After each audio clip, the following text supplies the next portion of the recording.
The late 1940s and early 1950s were decisive years for India, a newly independent nation. While certain leaders were busy charting the country's economic policies and growth, others were formulating policies that focused on the people's reproductive health, a concept encompassing total well-being in all aspects of reproduction, including physical, emotional, behavioral, and social. These policies led to the establishment of the Family Planning Association of India in 1949. In 1951, the government launched a series of action programs and plans called Family Planning.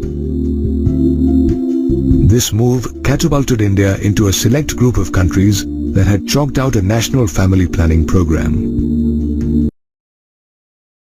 Later, in 1997, the government initiated the reproductive and child healthcare programs that focused on creating and spreading awareness about various reproduction-related aspects such as contraception and infertility, as well as providing and supporting facilities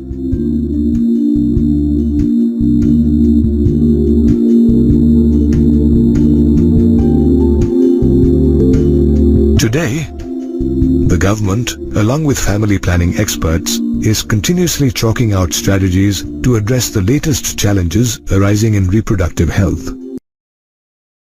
For instance, people in rural India still don't have access to information relating to sex and reproduction. Hence, various governmental and non-governmental agencies have been roped in to propagate information. Experts associated with family planning have also realized that today's youngsters depend on the internet as well as other sources including movies,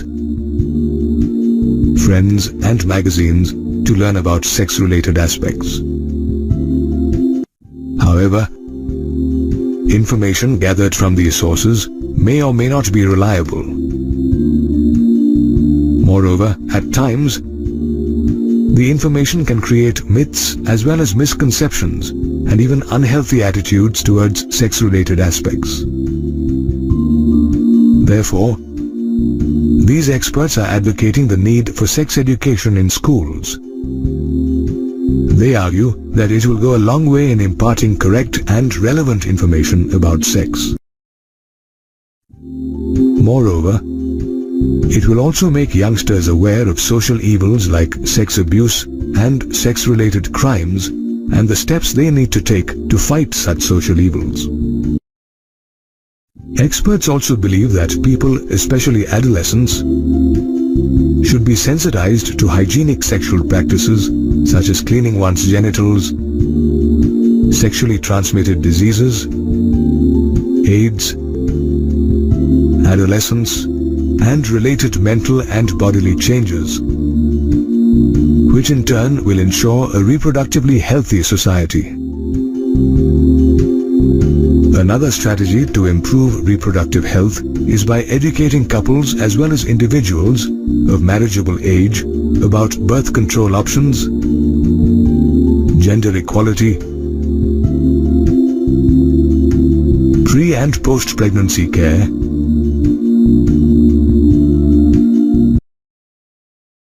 Such education will also decrease maternal as well as infant mortality rates and limit the size of families. In fact, the government had created a strategic plan for 2005 to 2009 that had 5 action areas, namely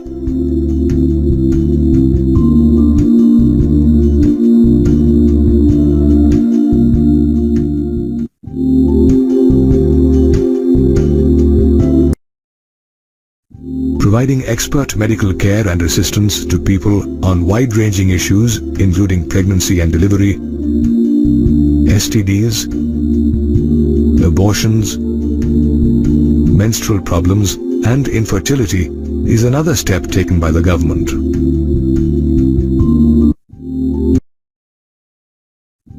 Moreover, the government has also set up research centers that aim to find solutions to reproduction-related problems.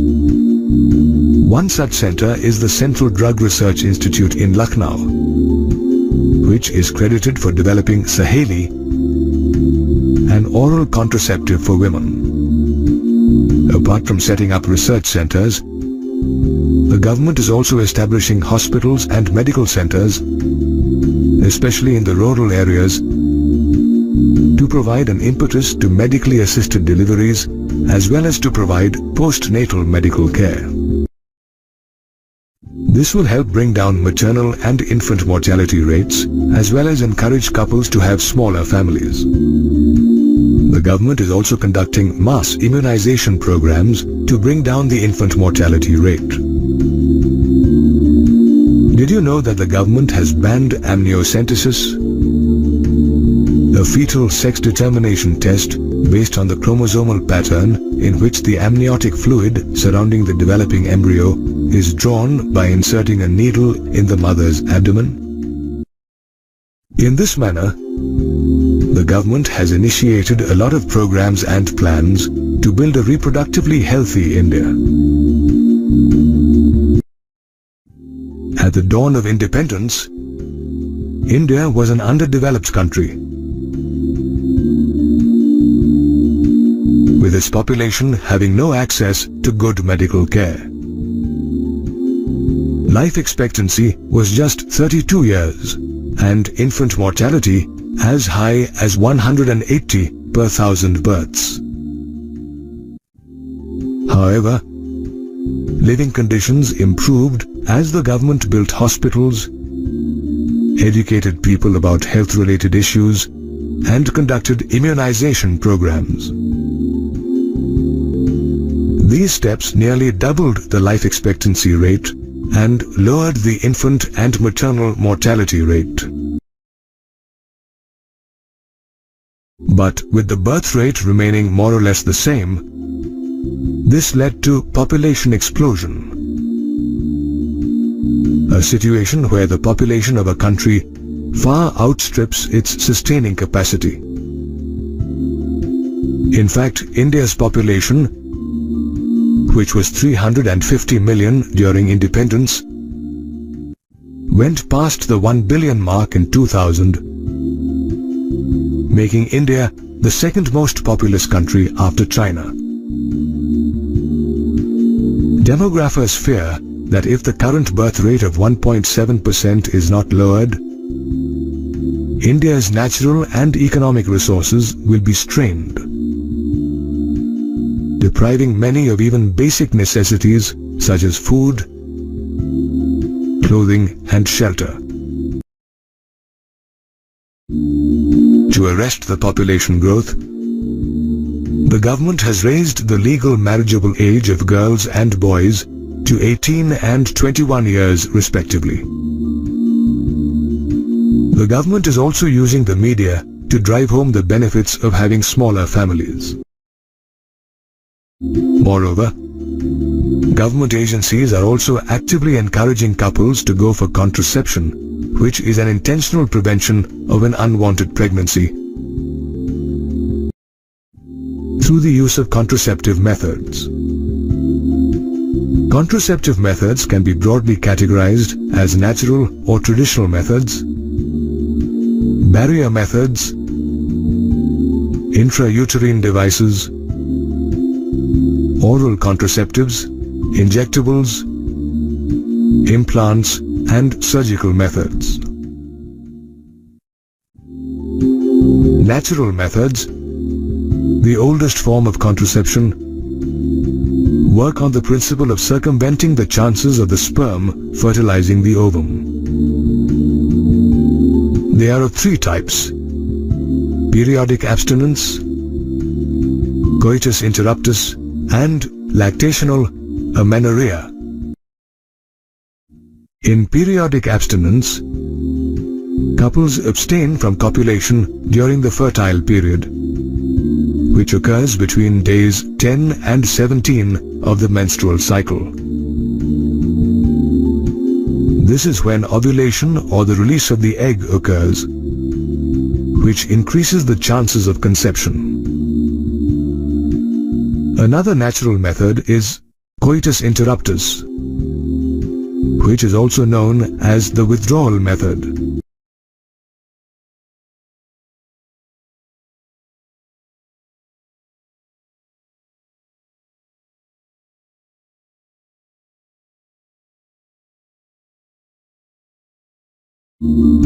Lactational amenorrhea, or the absence of menstruation during lactation, is another natural method which works on the principle that lactating women don't menstruate for up to 6 months following parturition. This is because the hormone oxytocin, which stimulates milk production, also suppresses ovulation. Naturally, without ovulation, conception can't occur. Lactational amenorrhea, as well as other natural methods of contraception, are safe and have no side effects, as there are no devices, medicines or hormones involved. However, natural methods aren't very effective compared to other contraceptive methods such as the barrier method. This method makes use of either a condom, diaphragm or cervical or vault cap, which act as barriers to prevent the sperm and ovum from meeting. Condoms, which are available for both men and women, are made of thin rubber or a latex sheath, while condoms for males are rolled over the penis. Condoms for women are inserted in the vagina, where they block the sperm's entry into the reproductive tract by covering the cervix. Most couples prefer using condoms since they are cheap, easily available, and offer privacy as they can be self-inserted. Moreover, condoms also offer protection against sexually transmitted diseases such as AIDS and syphilis. A condom, however, can be used only once, and every new coitus session requires the use of a new condom. While condoms are available for both men and women, diaphragms, cervical caps, and vaults are meant only for women. These dome-shaped barriers are made of rubber and are inserted in the vagina. Did you know that the contraceptive efficiency of a barrier can be increased by applying spermicidal creams, jellies, and foams? That's because these products contain chemicals that kill sperm. Another contraceptive method is the use of intrauterine devices, commonly called IUDs. These are used by couples who want to delay pregnancy or space out their children. IUDs are tiny T-shaped devices that doctors insert into the uterus through the vagina.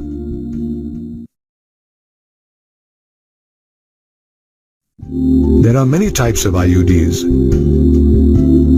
ranging from non-medicated IUDs such as lipase loop to copper-releasing IUDs like copper T, copper 7, multi-load 375 to hormone-releasing IUDs such as progestasert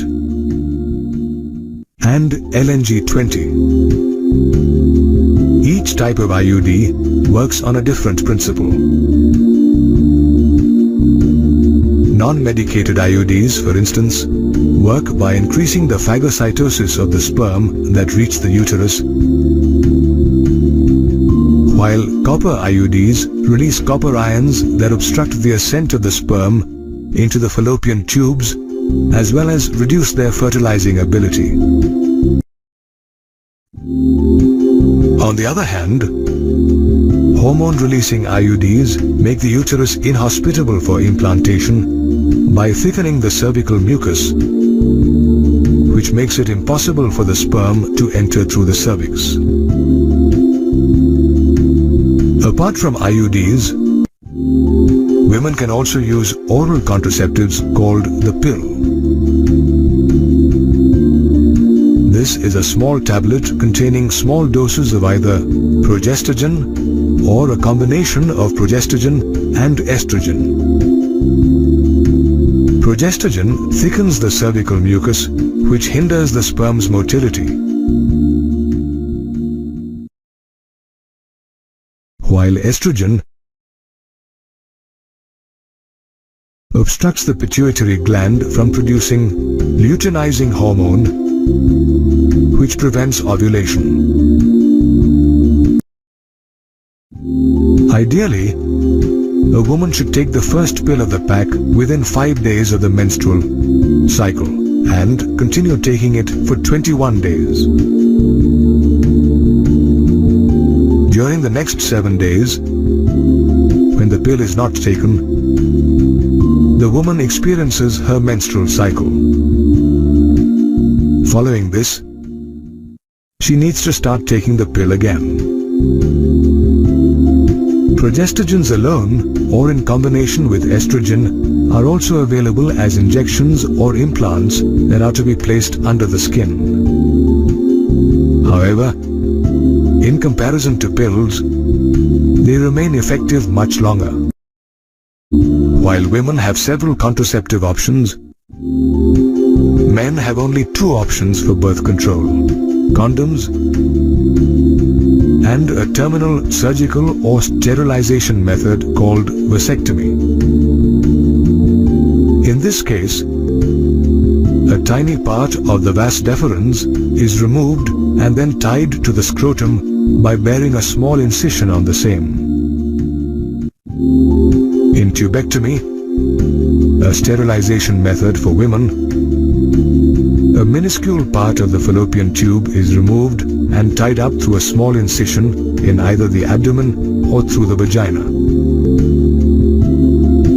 Both tubectomy and vasectomy are successful methods of birth control, but they are irreversible and should only be adopted if a couple wishes to have no more children. In addition to surgical methods, couples today have several other contraceptive methods to choose from. However, before opting for a particular method, one should weigh its pros and cons and seek a doctor's advice, as some contraceptives can cause side effects such as abdominal pain and irregular menstrual bleeding. It was mid-1970s. Leslie and John Brown, a Bristol-based couple, were childless even after 9 years of marriage. After visiting scores of doctors, they finally approached Dr. Patrick Steptoe and Dr. Robert Edwards. As an experiment, they would help the couple bear a child. Dr. Steptoe extracted an egg from Leslie. The egg was then mixed with John's sperm for fertilization. The fertilized egg was then placed in a special solution and allowed to divide into 64 cells.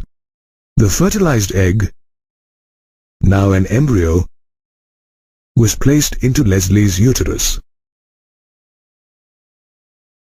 9 months later, on July 25, 1978, Leslie delivered Louise Brown, the world's first test tube baby. Louise's birth was considered a medical triumph and provided hope to many infertile couples. Couples who are unable to conceive or produce children even after 2 years of unprotected sexual cohabitation. Infertility can be caused by many factors, including physical and congenital reasons, sexually transmitted diseases, drugs, immunological or even psychological and lifestyle factors. To treat infertility, couples are often advised to visit infertility clinics, where the doctors evaluate both partners to pinpoint the causes of infertility. Based on the results, the doctors may then suggest medication or surgery. For instance, if a blocked fallopian tube is preventing the woman from conceiving, then the doctor will suggest surgery to unblock it. However, when surgeries or medications fail, doctors may suggest assisted reproductive technologies or ART.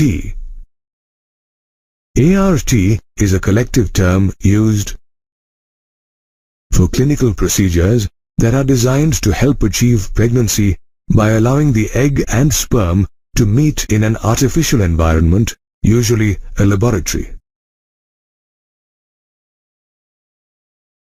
Today, there are several types of ART available for infertile couples, including in vitro fertilization, intrauterine transfer, zygote intrafallopian transfer, gamete intrafallopian transfer, intracytoplasmic sperm injection, and artificial insemination.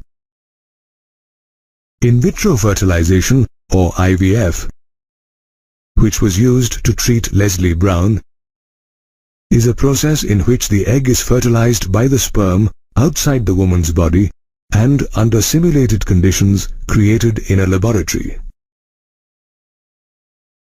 IVF is also called a test tube baby program. Interestingly, the gametes can be collected from the partner or a donor. Once the egg and sperm are collected, they are placed in a dish for fertilization and incubated together to form an embryo.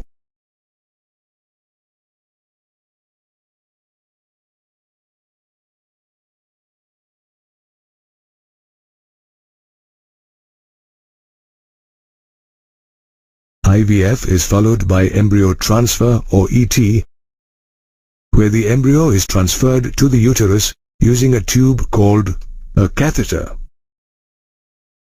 Apart from IVF, couples can also opt for intrauterine transfer or IUT. In this method, embryos formed by fusion of gametes inside a healthy woman's body or in vivo fertilization are removed through surgery and transferred into the uterus of the woman who wishes to conceive. Another option available for infertile couples is zygote intrafallopian transfer or ZIFT. This process is similar to IVF, where the gametes are collected and the egg is fertilized in the lab. Post-fertilization, when the zygote contains more than 8 blastomeres, the doctors create a small incision in the abdomen using a fiber-thin tube called a laparoscope.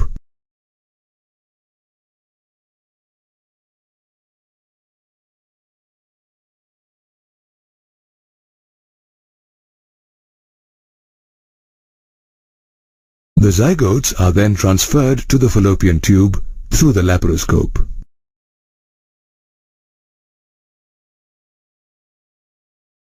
Interestingly, a laparoscope is also used in another ART called gamete intrafallopian transfer or GIFT, in which a healthy egg from a donor is placed inside the fallopian tube of the woman who wishes to conceive. GIFT is performed when the female partner has a non-functioning ovary, but her uterus and fallopian tubes are in a healthy condition and capable of providing a conducive environment for fertilization and fetal development. Did you know that at times, a woman may not be able to conceive because of male infertility resulting from low sperm count, low sperm motility, a damaged or missing vas deferens, or the inability to inseminate? In such cases, the couple can opt for intracytoplasmic sperm injection or ICSI, in which the doctor injects a single sperm into each ovum, which leads to fertilization. Post-fertilization, the fertilized egg divides to form an embryo, which is planted inside the uterus using a catheter.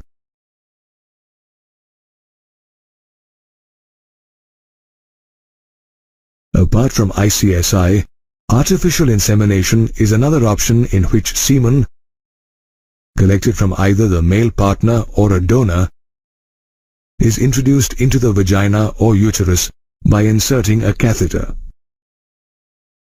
Hence, artificial insemination is also called intrauterine insemination or IUI. Artificial insemination, as well as other ARTs, are helping infertile couples realize their dream of becoming parents.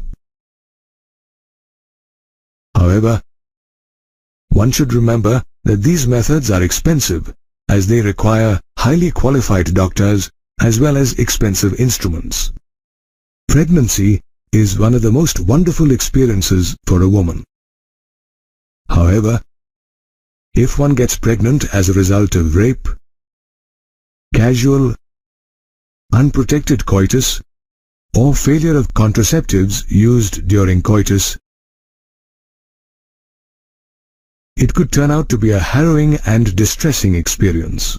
Under such circumstances, many women opt for medical termination of pregnancy or MTP.